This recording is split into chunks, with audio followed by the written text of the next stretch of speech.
பலமுறை நீங்கள் படித்திருக்கலாம், பல செய்திகளை கேட்டிருக்கலாம். இந்த நாளினுடைய செய்தி என்னவென்றால், நிச்சயம் தலைப்பு He came to me. என் அருகில் அவர் வந்தார். வாசிக்கிறேன், கேளுங்கள். லூக்கா 7ஆம் அதிகாரம் 11ஆம் வசனம்.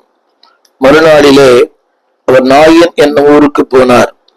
அவருடைய சீஷர்கள் அநேகரும் திரளான ஜனங்களும் அவரோட கூட போனார்கள்.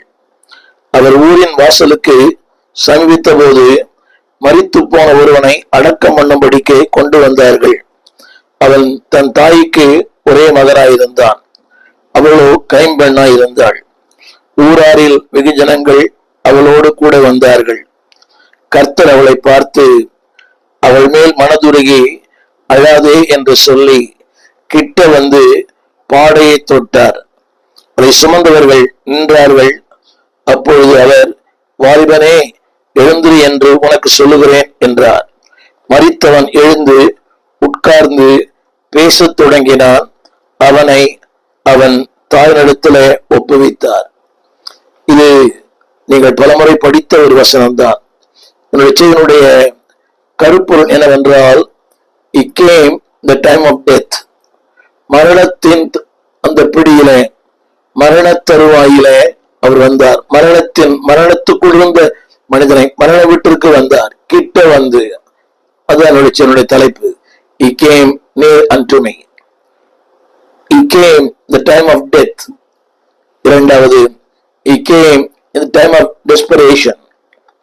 அதாவது பரிதாபத்து நிலை, ஒரு வேதனையின் நிலை, கண்ணீரின் நிலை. மூன்றாவது, a time of deliverance. விடுவிக்கும்படி வந்தார்.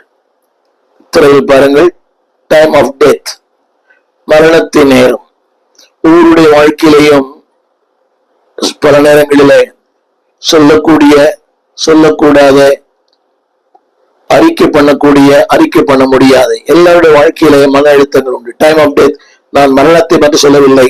சோர்வு, வேதனை, கண்ணீர், வியாதி, படுக்கை. He came in the time of death. மரணத்தின் படுக்கையில் இருக்கிற அந்த மரணத்தில் இருந்தவரை அவர் சந்தித்தார். He came the time of death. மரித்து போன ஒரு இடத்துல. இரண்டாவது, டைம் ஆஃப் டெஸ்பரேஷன். அந்த வார்த்தையை படிக்கிறேன், கேளுங்கள். ஊராரில் வெகு ஜனங்கள் அவரோட கூட வந்தார்கள். அவர் எப்படி வந்திருப்பாங்க உங்களுக்கு தெரியும். அழுது கொண்டே, புலம்பி. அந்த வார்த்தை சொல்கிறது, தன் தாய்க்கு ஒரே மகனாயிருந்தான். அவளோ கைம்பெண்ணாயிருந்தாள். அவள் ஒரு விதவை.